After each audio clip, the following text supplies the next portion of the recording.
अगर आप चाहते हैं निषाद फिल्म के ऑडियो वीडियो सबसे पहले आप तक पहुंचे, तो इस चैनल को सब्सक्राइब करें और साथ ही बेल आइकन को दबाना ना भूलें।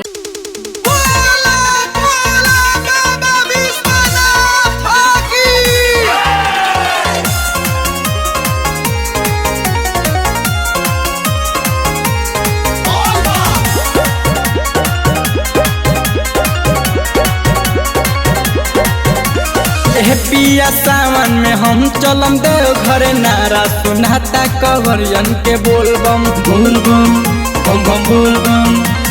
हे पिया सावन में हम चलम देव घरे नारा सुनाता कवरियन के बोलबम। की जलवा भोला पर चढ़ाई बेजी भागिया अपन चमकाई बेजी। की जलवा भोला पर चढ़ाई बेजी भागिया अपन चमकाई बेजी।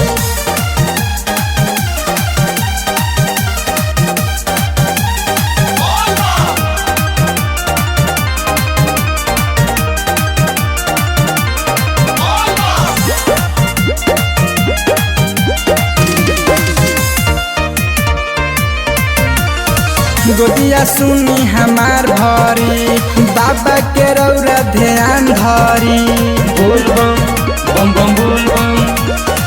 गोदिया सुनी हमार भरी बाबा के रौरा ध्यान धरी। हम तो भजन बजवाई रौवा कावरा मंगाई, हम तो भजन बजवाई रौवा कावरा मंगाई। पंडित से हम न कराई बेजी भागिया अपन चमकाई बेजी। भोला पे जलवा चढ़ाई बेजी भागिया अपन चमकाई बेजी।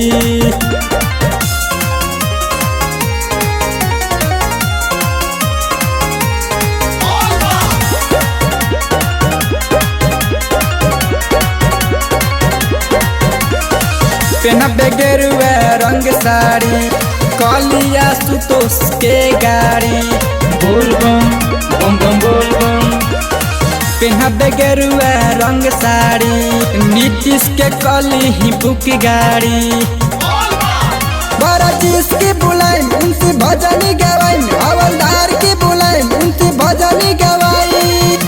तो वही चिलम चढ़ाई बेजी भागिया अपन चमकाई बेजी। भोला पी जलवा चढ़ाई बेजी भागिया अपन चमक